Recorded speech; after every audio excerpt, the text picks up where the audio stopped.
Sa dami ng iglesia ng Diyos sa Pilipinas, paano po natin malalaman kung sino yung tunay na iglesia ng Diyos?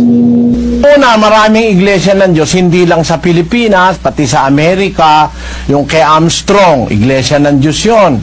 Kaya lang, ikinalulungkot ko, yung iglesia ng Diyos ni Armstrong nagkahiwalay dahil nag-awa yung mag-ama.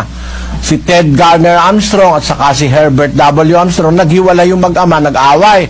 Nagtayo yung anak niya ng iba pang iglesia ng Diyos. Para rin yan yung kay Payawal.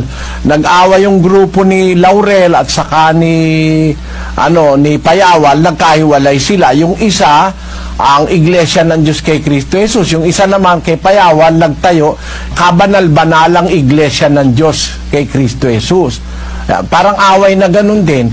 So maraming iglesia ng Diyos. At hindi lang sa Pilipinas, hindi lang sa Amerika, pati sa Europa may iglesia ng Diyos, pati sa Brazil may iglesia ng Diyos, sa Peru, sa mga napuntahan kong mga bansa, nakapangaral na ako, maraming iglesia ng Diyos. Sino ngayon malalaman mo kung sino yung tunay na tumutugon sa katangiang nasa Biblia? Ang sabi sa Biblia, gawin ninyong alagad ang lahat ng mga bansa. Bautismoan niyo sila sa pangalan ng Ama, ng Anak, ng Espiritu Santo. Ituro niyo sa kanilang ganapin lahat ng mga bagay na iniuutos ko sa inyo. At narito ako'y sumasa inyong palagi hanggang sa katapusan ng panahon. Sino ba yung gumagawa nun? Sino ba yung gumagawa nun? Ano ang naging dahilan nung bakit ka umalis dyan?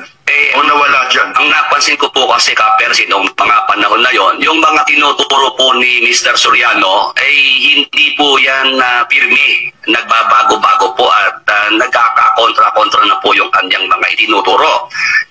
Yun po yung nagbigay po sa akin ng palaisipan. Bakit ka ako nagkakaganito? Kung talagang ito ay inakasihan ng Diyos, dapat ka ako ang turo nito ay maging pirmi. Yun ang hinahanap nyo bilang mga mangangaral di ba? Kung yung aral mismo, so yun ang naging dahilan.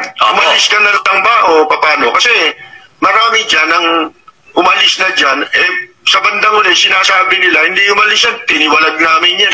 Yan ang sinasabi nila. Ako harapang umalis habang may pasalamat.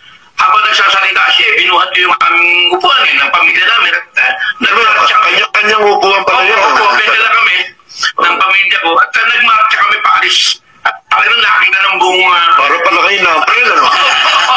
Dahil may mga mali nang ginagawa at harapan na eh. Kaya, ayun, harapang nag-walk out po ako dyan.